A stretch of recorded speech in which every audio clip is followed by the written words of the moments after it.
എല്ലാവർക്കും വന്ദനം. ഒരു ദിവസം കൂടി യേശു നമുക്ക് ദാനമായി തന്നു. ഇന്നലത്തെ ഉറക്കം അനുഗ്രഹമായിരുന്നല്ലോ. കർത്താവ് എത്ര വിശ്വസ്തനാണ്. നല്ല ഉറക്കം അതൊരു ബ്ലെസ്സിങ് ആണ്. നമ്മൾ ഒത്തിരി കാര്യത്തിന് നന്ദി പറയാറില്ല. ഉറക്കം, അതിന് നന്ദി പറയണം. രാവിലെ എഴുന്നേക്കാൻ കഴിയുന്നത്, അതിന് നന്ദി പറയണം. നന്നായിട്ട് ശ്വസിക്കാൻ കഴിയുന്നത്, അതിന് നന്ദി പറയണം. പണത്തേക്കാൾ മൂല്യമുള്ള കാര്യങ്ങൾ നമ്മുടെ കയ്യിലുണ്ട്. വീടിനേക്കാൾ, ഒരു വാഹനത്തേക്കാളൊക്കെ മൂല്യമുള്ളത് നമ്മുടെ കയ്യിലുണ്ട്. ജീവൻ, വായു, വെളിച്ചം, ആരോഗ്യം, ഇതെല്ലാം പണത്തേക്കാൾ മൂല്യമുള്ളതാണ്. എന്നാൽ പലരും ഈ വിലയേറിയത് മനസ്സിലാക്കാതെ പണത്തിന് മൂല്യം കൊടുത്ത് ജീവിക്കുന്നവർ, അവർ പണക്കാരെന്ന് നമുക്ക് വിളിക്കാം. എന്നാൽ സമ്പന്നർ വേറെയാണ്. സമ്പന്നരെന്ന് പറയുന്നത് കാര്യങ്ങൾ മനസ്സിലാക്കി, മൂല്യം മനസ്സിലാക്കി ജീവിക്കുന്നവരെ സമ്പന്നരെന്ന് വിളിക്കാം. പണക്കാരെന്ന് പറയുന്നത് ധനവാനാകാൻ പണിപ്പെടരുതെന്ന് ബൈബിൾ പറയണം. മൂട, ഇന്ന് രാത്രി നിന്റെ ഈ സമ്പത്ത് ജീവനെ ചോദിച്ചാൽ നീ ഉണ്ടാക്കിയതല്ല, എന്ത് ചെയ്യും? അതാണ് പണക്കാർ. സമ്പന്നരെന്ന് പറഞ്ഞാൽ ദൈവ വിഷയം സംബന്ധമായി സമ്പന്നരായവർ എന്നാണ് ബൈബിൾ പറയുന്നത്. ഈ വിലയേറിയ ചിന്തകൾ നിങ്ങളുടെ ജീവിതത്തിൽ അനുഗ്രഹമാകട്ടെ. ഇന്ന് ഞാൻ നിങ്ങളോട് ഒരു ചിന്ത പറയുന്നത്, പറഞ്ഞാൽ മനസ്സിലാകാത്തവരോട് നമ്മൾ ഒരിക്കലും സംസാരിക്കരുത് എന്നൊരു കഥ ഞാൻ കേട്ടിട്ടുണ്ട്. ആ കഥ നിങ്ങളോട് പറയാൻ പോവുകയാണ്. ഒരിക്കൽ കാട്ടിൽ ഒരു പുലിയും ഒരു കഴുതയും തമ്മിൽ ഭയങ്കര വാക്കുതർക്കം ഉണ്ടായി. കഴുത പറഞ്ഞു, ഈ കാട്ടിലെ പുല്ല് മുഴുവൻ മഞ്ഞ കളറാണ്. പുലി പറഞ്ഞു, കാട്ടിലെ പുല്ല് മുഴുവനും പച്ച കളറാണ്. രാവിലെ തുടങ്ങിയ തർക്കമാണ്. ഉച്ചയായിട്ടും തർക്കം തീരുന്നില്ല. ഇപ്പം പല പാർട്ടിക്കാരുടെ ഇടയിലുള്ള തർക്കം പോലെ തീരാത്ത തർക്കം. അമ്പിനും വില്ലിനും അടുക്കുന്നില്ല ആര്? കഴുത. കഴുത പറയുന്നത് മഞ്ഞ കളറാണ് കാട്ടിലെ പുല്ല്.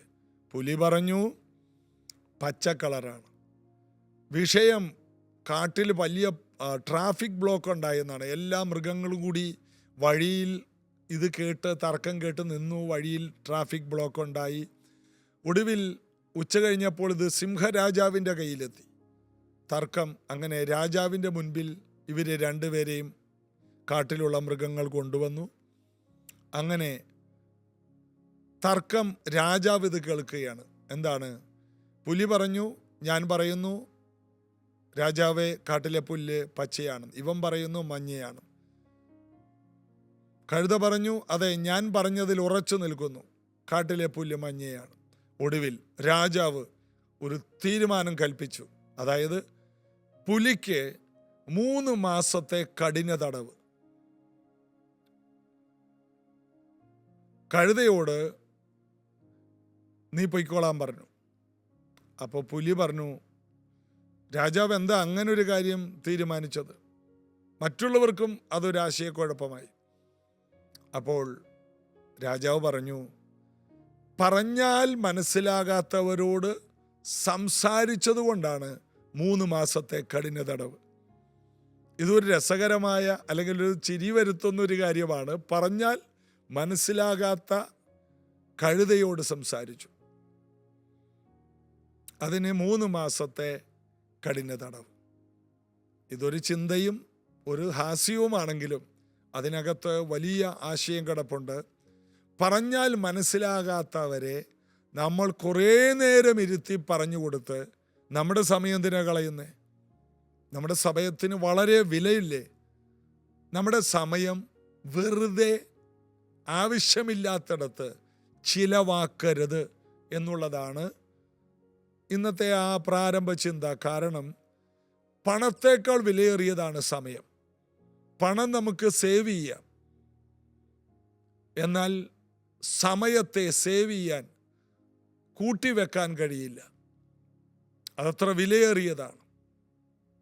അതുകൊണ്ട് ഒരു ദൈവ പൈതൽ വിലയേറിയതിന് വില കൊടുക്കണം. വില കുറഞ്ഞതിന് അതിൻ്റെ വിലയെ കൊടുക്കാവൂ. അതുകൊണ്ട് വളരെ ചിന്തകൾ ദൈവം നമുക്ക് തരുമ്പോൾ ആ ചിന്തകളിൽ പോലും പ്രാധാന്യമുള്ള ചിന്തകൾക്ക് നമ്മൾ വില കൊടുക്കാവൂ. എല്ലാ ചിന്തകളുടെ പുറകെ പോകരുത്. വിമർശന ചിന്തകൾ നമ്മെ നശിപ്പിക്കും. എന്നാൽ ദൈവകൃപയുടെ ചിന്തകൾ നമ്മെ വളർത്തും. അതുകൊണ്ട് ആത്മീക മണ്ഡലത്തിൽ പോലും മറ്റുള്ളവരെ വിമർശിക്കുന്ന പ്രസംഗങ്ങളിൽ നിന്ന് കഴിയുന്നത് നിങ്ങൾ ഒഴിവായാൽ നിങ്ങൾക്ക് നല്ലൊരു ഭാവി ഉണ്ടാകും. ജീസസ് എവരിഡേ ഇന്ന് വരെയും കേട്ടിട്ട് നിങ്ങൾ എന്നെങ്കിലും വിമർശിക്കുന്ന പ്രസംഗം കേട്ടിട്ടുണ്ടോ? ഒരിക്കലുമില്ല. കാരണം അങ്ങനെ ഒരു പ്രസംഗം ഞാൻ പറഞ്ഞാൽ ഞാൻ എന്നെ തന്നെയാണ് നശിപ്പിക്കുന്നത്. ഉൾക്കരുത്തില്ലാത്തവരെ താങ്ങുവാനും തകർന്നവരെ പണിയുവാനുമാണ് ദൈവവചനം. മറ്റുള്ളവരുടെ തലക്കൊരു കൊട്ടുകൊടുക്കാനുള്ളതല്ല ദൈവവചനം. അതുകൊണ്ട് ദൈവവചനം രൂപാന്തരത്തിനും ഉയർച്ചയ്ക്കും നന്മയ്ക്കും ഗുണീകരണത്തിനൊക്കെ വേണ്ടി ദൈവം വെച്ചതാണെന്ന് മനസ്സിലാക്കി സകലത് ശോധന ചെയ്ത് നല്ലതിനെ മുറുകെ പിടിപ്പാൻ ദൈവം കൃപ തരട്ടെ. ഞാൻ കുറച്ച് വിമർശന പ്രസംഗങ്ങൾ പറഞ്ഞാൽ എൻ്റെ വ്യൂസ് കൂടും. ഇന്ന് കാണുന്നതിൻ്റെ 10 മടങ്ങ് ആൾക്കാർ കൂടും. ഏതെങ്കിലും ഒരു ദൈവദാസനെ ഞാൻ കുറ്റം പറഞ്ഞാൽ മതി. ഇന്നത്തെ സമൂഹത്തിൽ ഏതെങ്കിലും ഒരു രാഷ്ട്രീയ നേതാവിനെ കുറ്റം പറഞ്ഞാൽ മതി. എന്നാൽ അങ്ങനെയുള്ള വ്യൂസ് ജീസസ് എവരിഡേക്ക് വേണ്ട. അങ്ങനെയുള്ള വ്യൂസ് കൊണ്ട് അനുഗ്രഹിക്കപ്പെടാനും താല്പര്യപ്പെടുന്നില്ല. അങ്ങനെ ആരും ഇത് കാണണ്ട. ഇത് കാണാൻ ദൈവം വിളിച്ചവർ മാത്രം കണ്ടാൽ മതി. നിങ്ങൾ ശരിയായ ദൈവിക വഴിയിലുള്ളവരാണെന്ന് ഞങ്ങൾക്കറിയാം. അങ്ങനെയുള്ളവർ മാത്രം ഇത് കണ്ടാൽ മതി. ജീസസ് എവരിഡേ പ്രൈസ് ജനറേഷൻ ചർച്ചിൻ്റെ ഈ മീഡിയയ്ക്ക് വലിയൊരു ലക്ഷ്യമുണ്ട്.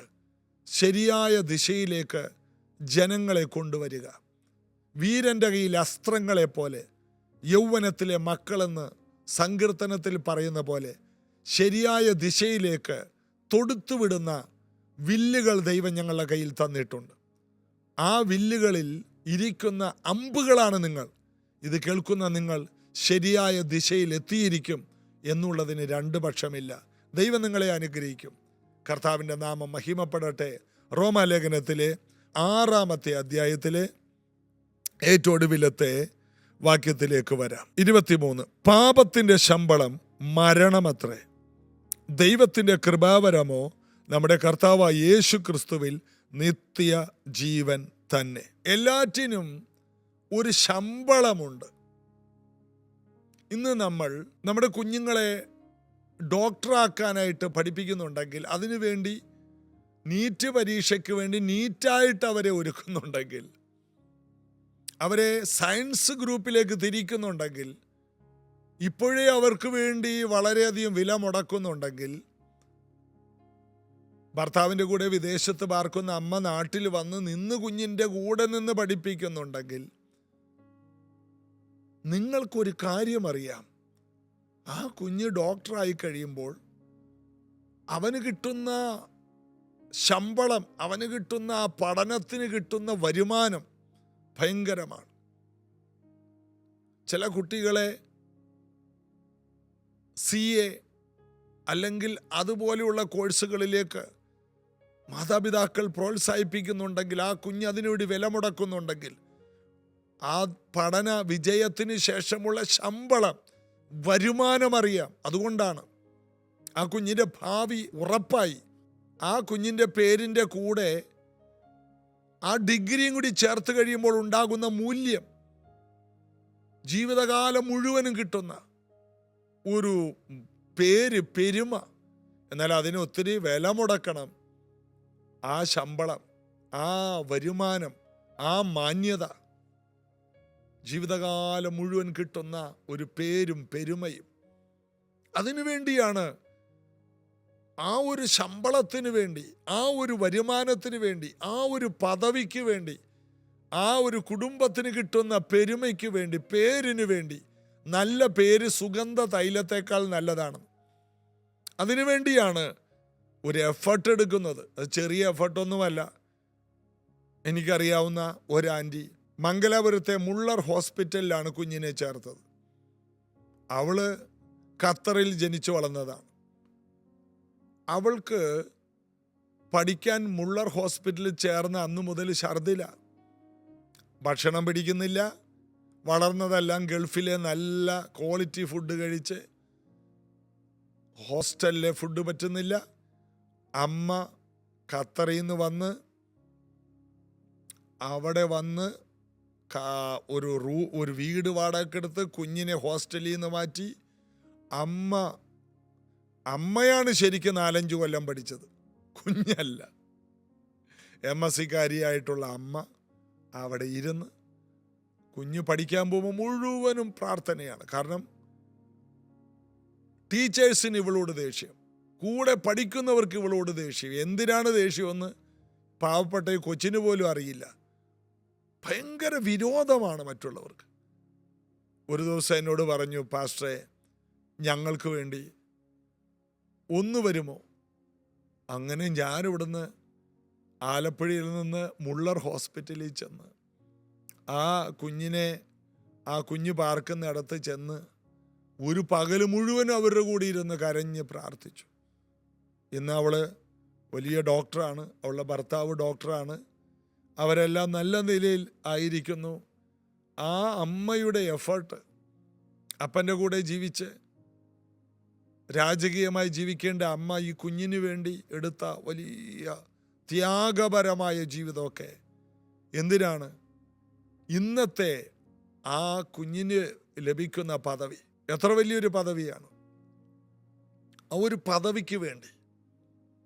അപ്പം ഇതുപോലെ തന്നെ നമ്മൾ നമ്മുടെ ലൗകിക ജീവിതത്തിന് വേണ്ടി എടുക്കുന്ന ഈ എഫേർട്ട് ഭയങ്കരമാണ്. ഞാനതിനെ അഭിനന്ദിക്കുന്നു, ആ മാതാവിനെയും നിങ്ങളെല്ലാം അഭിനന്ദിക്കുന്നു. എന്നാൽ അതിനേക്കാൾ വലിയൊരു സത്യമുണ്ട്. പാപം, ഇതിനും റിസൾട്ട് ഉണ്ടാകും.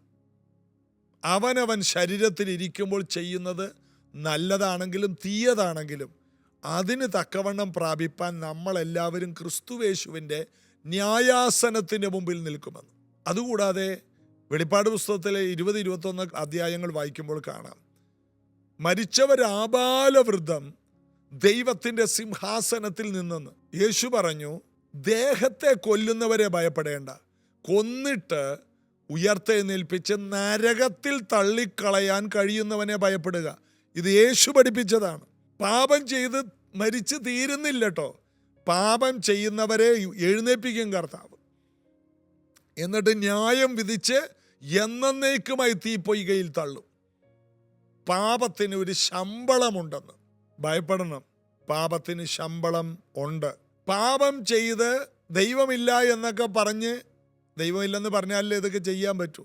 ദൈവം ഉണ്ടെന്ന് പറഞ്ഞാൽ ദൈവത്തെ കൊർന്നല്യോസിൻ്റെ കുടുംബത്തെ പോലെ ഭയപ്പെടണ്ടേ? ദൈവമില്ലെന്ന് അങ്ങോട്ട് പറഞ്ഞു കഴിഞ്ഞാൽ പിന്നെ ഏത് പാപവും ചെയ്യാൽ.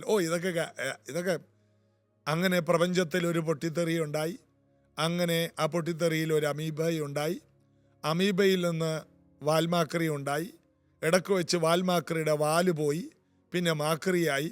മാക്രി കുറേ നാൾ ചാടി നടന്ന് ഒരു ജീവിയായി. ആ ജീവിയിൽ നിന്നൊരു കുരങ്ങനുണ്ടായി. ആ കുരങ്ങന് വാലുണ്ടായി. ആ കുരങ്ങൻ കാട്ടിലായിരുന്നു.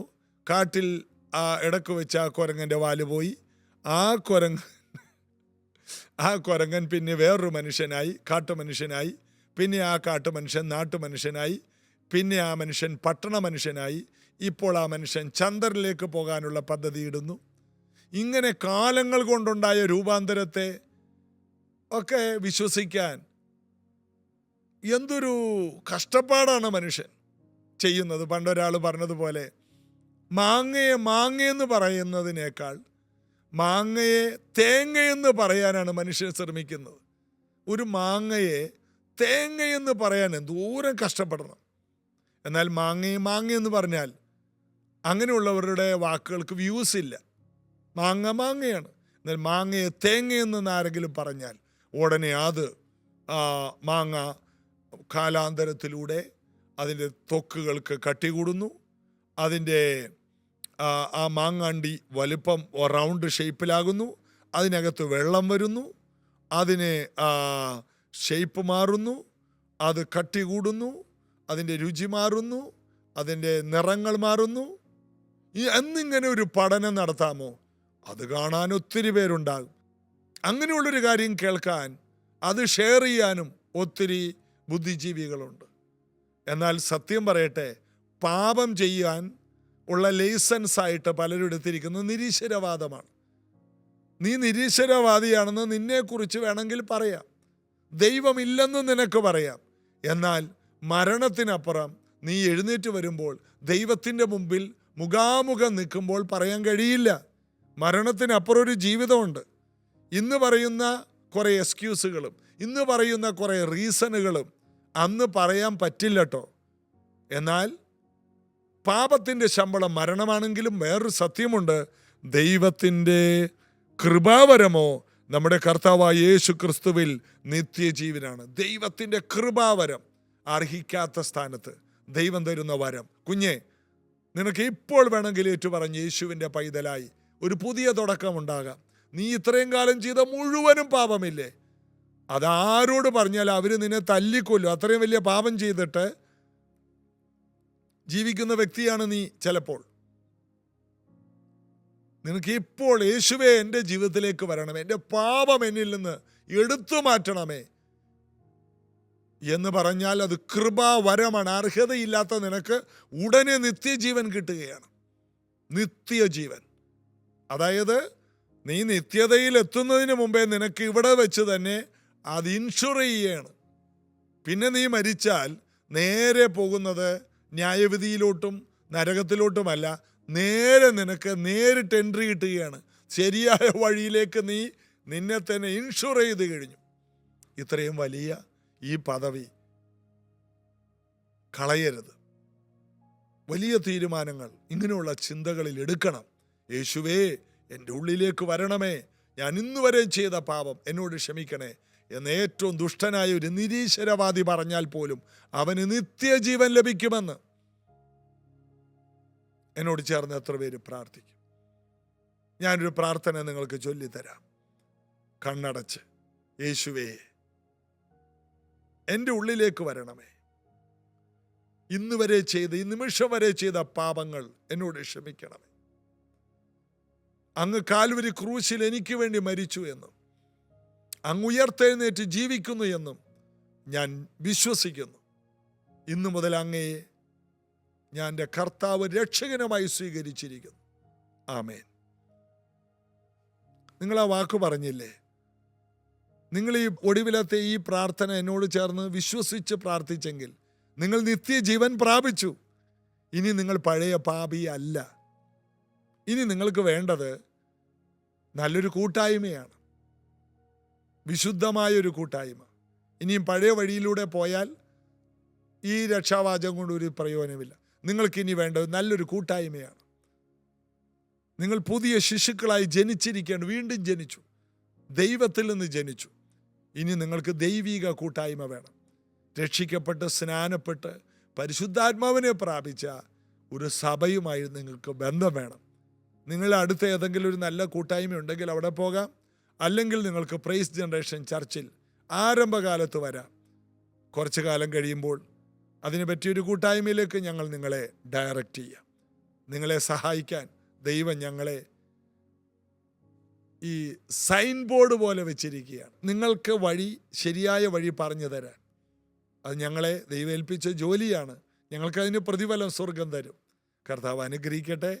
നാളെ ഇതേ സമയത്ത് ഒരുമിച്ച് കാണാം. God bless you. I sing praises to your name, oh Lord, praises to your name.